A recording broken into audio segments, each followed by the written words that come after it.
Quelques informations élémentaires concernant les réseaux. La commande ifconfig me donne la liste des interfaces réseau disponibles sur le système. Je peux voir que j'en ai une principale et une qui correspond à mon localhost. La commande ipaddr show me donne la liste des IP. J'ai pour le localhost le 127.0.0.1 et pour ma machine intégrée dans le réseau internet l'IP 10.0.2.15. Si je ping cette IP, j'obtiens une réponse, ma machine tourne et répond sur l'interface réseau. La commande IP route show indique comment les paquets vont être routés sur l'internet. Par défaut, tous les paquets vont passer par la passerelle 10.0.2.2 et être routés vers l'extérieur via mon interface réseau. Pour tous les paquets qui seraient adressés à des machines de mon réseau local, mon interface réseau se contentera de rester sur du local. La commande traceroute me permet de suivre le routage d'un paquet vers une destination.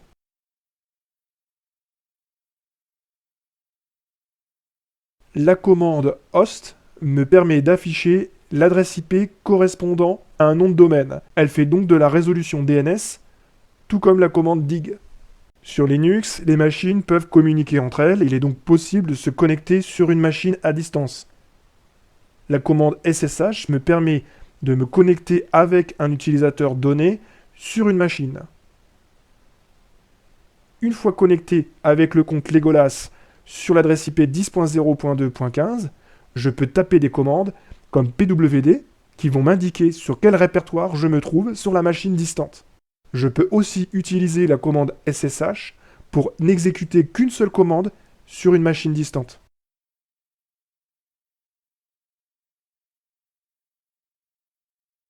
La commande SCP me permet d'envoyer un fichier sur une machine distante. Si je tape la commande SCP suivie du nom du fichier que je veux envoyer et du nom d'utilisateur l'adresse IP, le chemin de destination, j'envoie un fichier.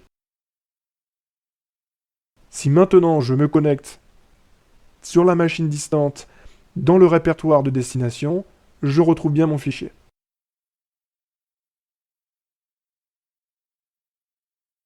La commande R5 reprend le même principe, mais est un peu plus élaborée.